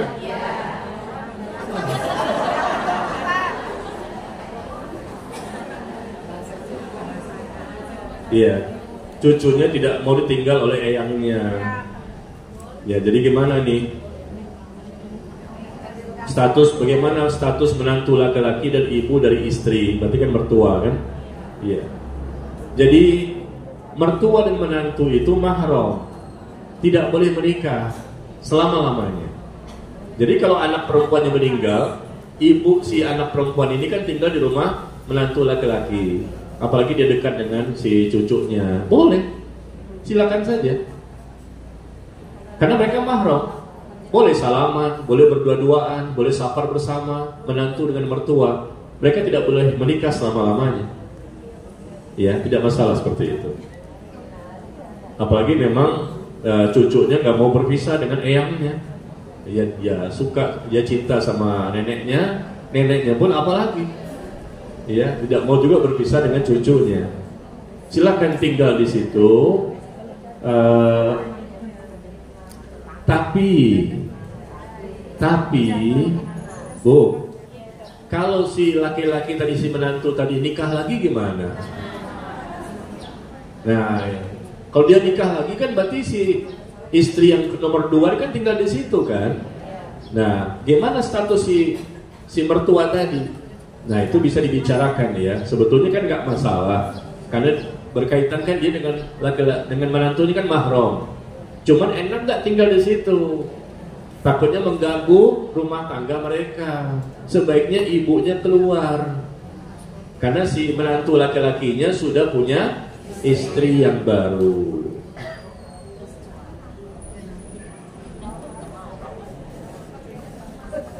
Apakah orang tua ikut menanggung dosa jika anaknya murtad? Bisa iya, bisa tidak. Kalau anaknya murtad, bisa jadi murtadnya karena orang tuanya, maka dia dosa orang tuanya, dosa besar ya, luar biasa. Tapi bisa jadi kalau orang tuanya sudah memberikan pendidikan yang baik dari sejak kecil ya, bimbingan, arahan, pendidikan, diberikan nasihat, dakwah segala macam, ajak ngaji, ya macam-macam dilakukan oleh orang tua. Ternyata ujung-ujungnya murtad. Dia orang tua sudah begitu banyak sekali pengorbanannya, perjuangannya untuk menjadikan anaknya soleh dan soleha. Ternyata qadarullah wa masya'a fa'ala. Ternyata anaknya murtad juga. Ya, lepas hidayah. Berarti orang tua tidak berdosa. Ustaz, saya mau tanya, saya punya kenalan hidup susah, umur 80 tahun. Beliau kadang meminta bantuan ke saya berupa uang buat beli beras. Dan di sisi lain, saya juga punya saudara, juga susah, tapi buat makan atau beli beras masih mampu. Mana yang harus saya bantu? Yang saya harus dulukan? Teman yang gak ada beras atau saudara yang susah tapi buat beli beras masih mampu? Syukran Ustadz, saya pun orang gak mampu juga.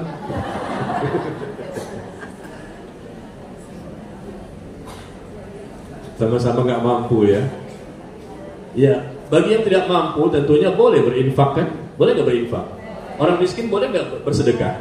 Boleh bersedekah ya. Jadi bukan sombong di sini. Miskin boleh bersedekah, nggak mampu pun boleh bersedekah sesuai dengan kemampuannya. Nah, di sini masalahnya adalah teman, ya, dan dia pun usianya 80-an tahun. Ya Allah, udah tua ya.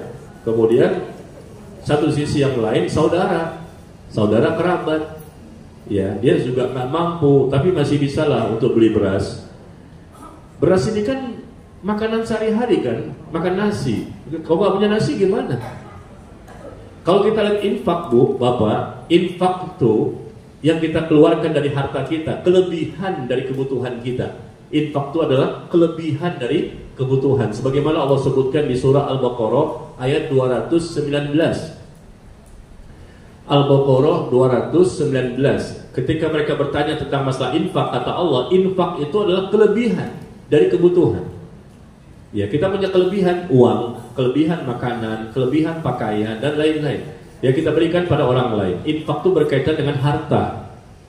Adapun yang bukan harta, namanya sedekah. Sedekah itu maknanya luas. Sedekah bisa uang, bisa juga bukan uang. Tapi kalau sudah infak, ini berkaitan dengan duit, masalah harta. Nah, jadi kelebihan dari kebutuhan kita. Lalu siapakah yang mendapatkan skala prioritas? Siapa, Bu? Yang pertama sekali siapa? Urutannya. Yang pertama kali kita berikan infak adalah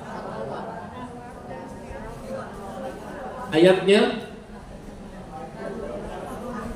surahnya. Siapa yang tahu nih hadiah? Cepet-cepetan. Urutan infak yang Allah syariatkan dalam Islam. Kedengaran, Bu? Cepetan. Surah apa? Ayat berapa? An-Nisa 36? Bukan. Iya, Al-Baqarah 215.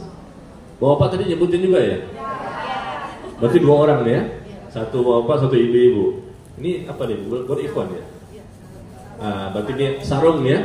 Masya Allah, buat bapak nih. Sarung buat bapak, ibu-ibunya.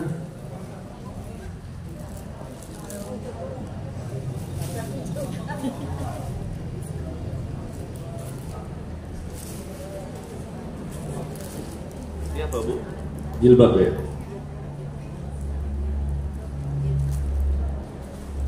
Nah, ini kayaknya mau kena nih. Mau yang mana? Jilbab apa mau kena? Hah? Dah, mau kena ya? Masya Allah. Tenang, masih ada 2 lagi. Ya, kalau sini 2 udah habis, masih ada lagi, Mike. Iya, urutan prioritas saya katakan tadi, surah apa, ayat berapa? Al-Baqarah 215. Kata Allah, ya, mereka bertanya kepadamu tentang infak. Katakanlah infak itu pertama kali diberikan kepada orang tua. Orang tua yang pertama, kalau memang perlu dibantu. Kadang-kadang mereka lebih kaya dibandingkan anaknya. Tapi kalau mereka miskin, ya, maka mereka lebih prioritas. Tinggalkan yang lain. Orang tua dulu. Yang kedua kerabat. Lihat Al-Baqarah 215. Orang tua, kalau orang tua sudah atau memang mereka mampu, gak usah, kita pilih kerabat, saudara kita nih. Yang paling dekat siapa? Saudara kandung kita, om, tante, ponakan, ya, kakek, nenek, dan seterusnya.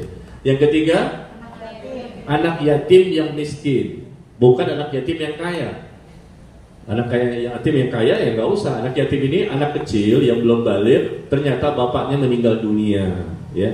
Yang kaya tidak usah dibantu dengan infak, ya, tapi yang miskin dibantu dengan infak. Kalau anak yatim yang kaya dibantu dengan dinikahi ibunya. Betul nggak, Bu? Ya, kan dapat duit di situ. Ya, yang keempat, orang miskin secara umum.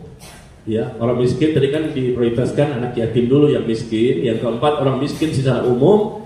Yang kelima, orang yang kehabisan bekal dalam perjalanan, musafir ya, ibnu sabil.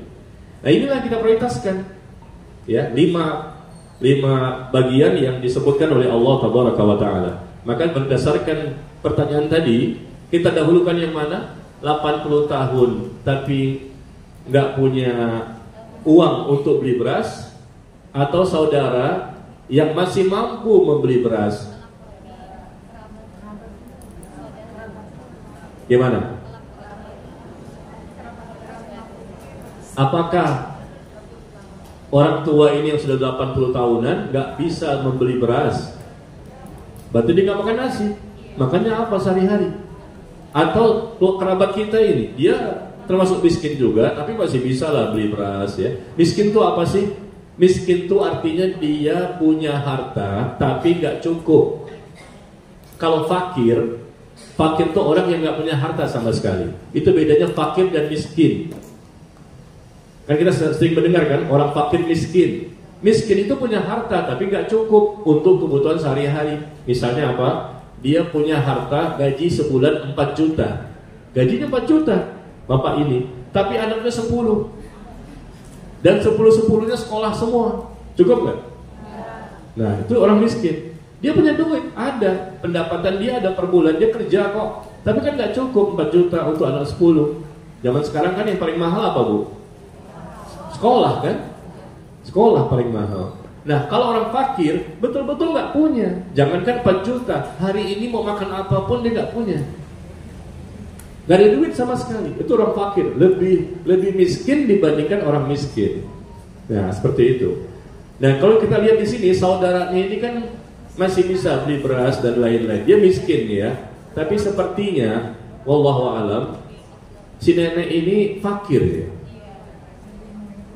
Dia termasuk fakir, lebih miskin dibandingkan orang miskin. Karena disebutkan di sini suka meminta bantuan kepada saya berupa uang untuk beli beras. Itu berarti kan betul-betul nggak ada dia. Ya, ini sepertinya dia lebih membutuhkan ya dibandingkan saudara. Sebetulnya dari skala prioritas tadi kan kerabat nomor 2, orang tua nomor 1. Tapi di sini saya lihat dia lebih miskin dibandingkan kerabat ini ya. Kerabat ini masih bisa makan. Nah, kalau ini nggak bisa makan karena duit nggak ada. Dia betul-betul fakir ya, bukan miskin lagi. Wallahu a'lam bishawab.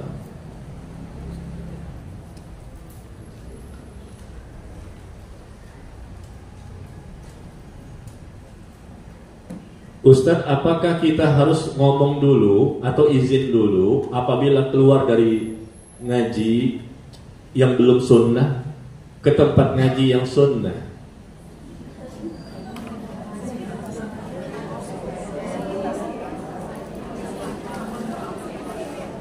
Apakah kita harus ngomong dulu, izin dulu apabila keluar dari ngaji yang belum sunnah ke tempat ngaji yang sudah sunnah?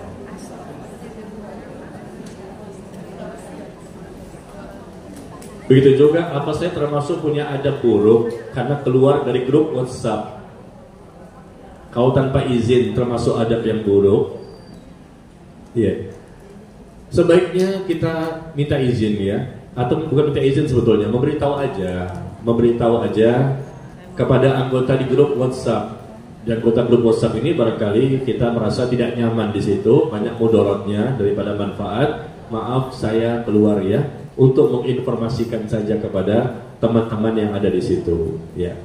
Ada begitu juga ketika kita keluar dari kajian-kajian yang bukan sunnah, kita sekedar memberitahu saja, maaf saya tidak bisa lagi ngaji di sini, saya pindah ke tempat yang lain. Bukan izin, tapi sekedar menginformasikan. Karena mungkin mereka nanti bertanya-tanya, kemana ibu itu, jangan-jangan sakit, jangan-jangan meninggal, ya kan? Sedangkan mereka mungkin teman-teman sendiri kan, nanti mereka bingung. Ya sampaikan saja apa adanya bahwa mohon maaf saya tidak bisa lagi ngaji di sini. Ya karena saya pindah. Kenapa pindah? Nah, jelaskan. Allah berfirman. Nah. Ya kan ketika pindah ada dalilnya dong, ada keterangan. Kenapa ibu pindah ke sana nggak ngaji lagi di sini? Karena Rasulullah bersabda. Nah. Bisa kan Bu? Jelaskan bahwa kami ingin belajar yang jelas dalilnya, jelas keterangannya, jelas ustadznya, jelas manhajnya, cara beragamanya, sebagaimana Rasulullah dan para sahabat. Jelaskan, paling tidak secara global lah. Kita nggak tahu dalilnya, tapi paling tidak secara global seperti itu ya. Dan ajak mereka. Bukan hanya ibu yang keluar dari kajian yang tidak sunnah ini, tapi ajak juga mereka untuk ngaji di tempat ibu, di mana di situ kajian sunnah. Ajak mereka, ya coba deh kamu datang ke tempat saya. Nanti kamu lihat ada perbedaan-perbedaan, ya. Di sana itu barangkali tidak berdalil, ya, hanya mengandalkan apa kata ustaznya saja dan seterusnya. Bagaimana hukumnya kalau membunuh demi menjaga kehormatan? Sepertinya contohnya TKW. TKW itu mau disakitin atau dilecehin sama majikannya. Iya, saya katakan tadi kan bahwa kalau kita membela diri karena diancam oleh orang lain, mungkin perampok, mungkin pembegal, atau yang lainnya, apabila memang demi menyelamatkan jiwa, kalau kita tidak mati, berarti dia yang mati, ya. Maka bagaimana caranya? Ya sudah, kita selamatkan jiwa kita. Kita boleh membela diri dan mungkin bisa jadi pembelaan kita itu sampai menjadikan mereka mati. Kalau memang terbukti seperti itu, hukum dalam Islam mereka tidak berdosa. Mau TKW ataupun yang lain. Andai kata memang majikan ini, andai kata ingin membunuh pembantunya.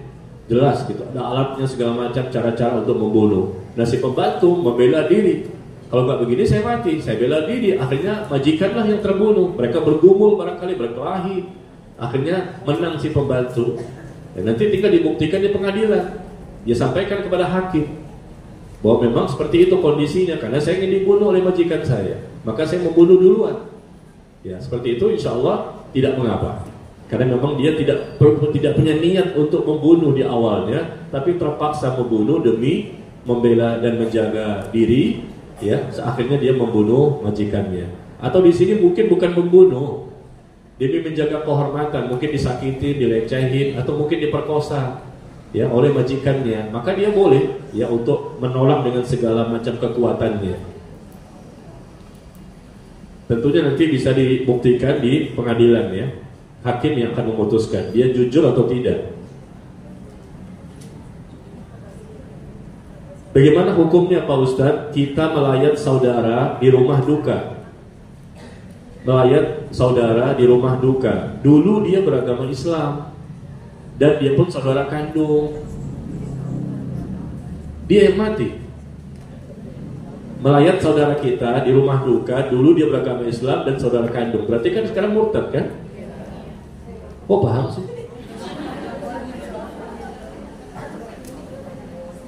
Kalau ada yang murtad dan dia mati dalam kondisi tetap dalam agama yang murtad tadi, maka tidak boleh untuk melayatnya. Meskipun dia saudara kita sendiri. Murtad itu hukumnya, ya, tidak boleh untuk didatangi ke rumah duka. Karena dia dulunya muslim, lalu dia murtad, keluar dari agama, sampai mati tetap murtad. Jangan didatangi untuk ditakziah kepadanya. Tidak bertakziah kepada orang-orang yang murtad. Ya, meskipun dia saudara kita sendiri, dia diurus oleh orang-orang yang seagama dengannya. Ya, tidak usah kita datangi, kecuali kalau memang kedatangan kita bermanfaat untuk mendakwahi orang-orang yang lain. Ada nggak manfaat kita di situ? Kita mendakwahi orang-orang lain yang barangkali bisa kita ajak untuk kembali kepada Islam.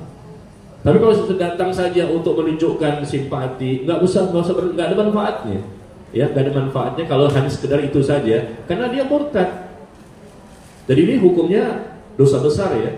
Orang kafir saja yang bukan murtad kita tidak datangi, apalagi murtad. Murtad itu lebih dari kafir. Dia itu pernah menjadi muslim, jadi dia benci dengan Islam sampai dia keluar dari agamanya, sampai-sampai dihukum mati. Coba lihat, orang kafir, ya, yang hidup sebagai orang kafir dari kecil dia kafir sampai dia besar sebagai kafir, maka kata Allah, la ikraha fiddin, enggak ada paksaan, biarkan saja dia. Tapi kalau muslim pindah agama, murtad, bunuh, beda hukumnya, ya kan? Orang kafir gak mau masuk Islam, gak apa-apa, silakan, gak ada kafir, mau agama apapun silakan. Tapi kalau dia Islam, muslim, kemudian dia murtad, kata Rasulullah, man baddala dinahu faqtuluhu, barang siapa mengganti, berubah agamanya, maka bunuhlah dia, bunuh. Yang kafir nggak dibunuh, biarkan. La ikraha fiddin, nggak ada paksaan dalam agama. Mau kafir silakan, mau beriman silakan. Tapi kalau sudah dia mengganti agama, bunuh. Nah sekarang dia mati, bukan karena dibunuh oleh penguasa, tapi memang waktunya dia mati. Maka orang seperti ini nggak usah didatangi ya, karena dia ya adalah orang-orang yang benci kepada Allah, benci kepada agama Islam, ya bahkan dia keluar dari agamanya.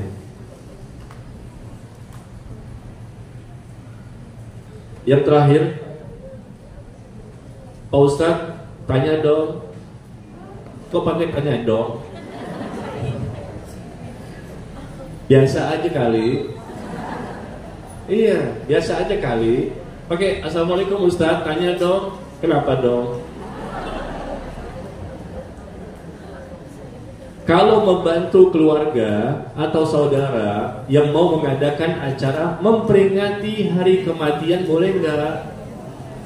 Cuma bantu masak-masak aja, nggak ikut acara selamatan kematian, nggak boleh. Ya, tidak boleh datang dan tidak boleh memperingatinya. Selamatan kematian 1 hari, 3, 7 dan seterusnya. Ya, kenapa? Karena mohon maaf, kita bicara tentang kebenaran ya. Qulil haq walau kana murra. Katakan kebenaran meskipun itu pahit. Rasulullah dan para sahabatnya tidak pernah mengadakan acara-acara seperti itu. 1, 3, 7, 40, 100, nggak ada dalilnya yang sahih. Tidak pernah dilakukan. Istri Nabi meninggal, tidak ada selamatan kematian. Anak Nabi meninggal, nggak ada selamatan kematian. 1, 3, 7, 40, 100. Ribuan sahabat meninggal dunia, tidak juga diadakan acara-acara seperti itu. Jadi sebetulnya ini perkara yang baru. Ya perkara yang baru, nggak ada tuntunannya. Ini adat istiadat, tradisi dan budaya. Ya, bukan bagian dari syariat Islam. Maka jangan dilakukan ya. Jangan memberikan kontribusi apapun. Jangan datang juga. Ya. Jangan memberikan bantuan uang untuk masak, ada kue, dan datang pun juga kita hindari.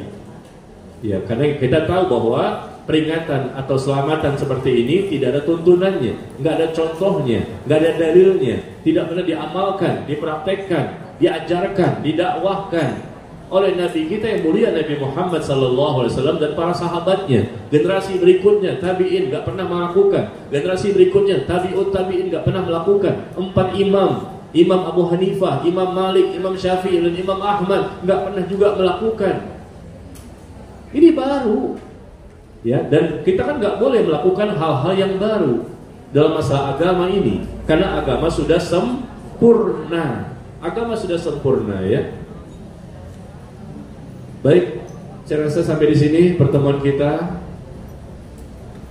Sudah selesai semua pertanyaan. Dan insya Allah mudah-mudahan bermanfaat apa yang telah kita bahas. Insya Allah nanti kita ketemu lagi di pertemuan berikutnya, dan kita masuk kepada hadis yang ke-9. Semoga Allah tetap memberikan kepada kita kesehatan dan nikmat lainnya sehingga kita bisa bertemu kembali. Wallahu ta'ala a'lam bis-shawab. Wassallallahu ala nabiyyina Muhammad walhamdulillahi rabbil alamin. Subhanakallahumma wa bihamdika asyhadu an la ilaha illa anta astaghfiruka wa atubu ilaik. Wassalamualaikum warahmatullahi wabarakatuh.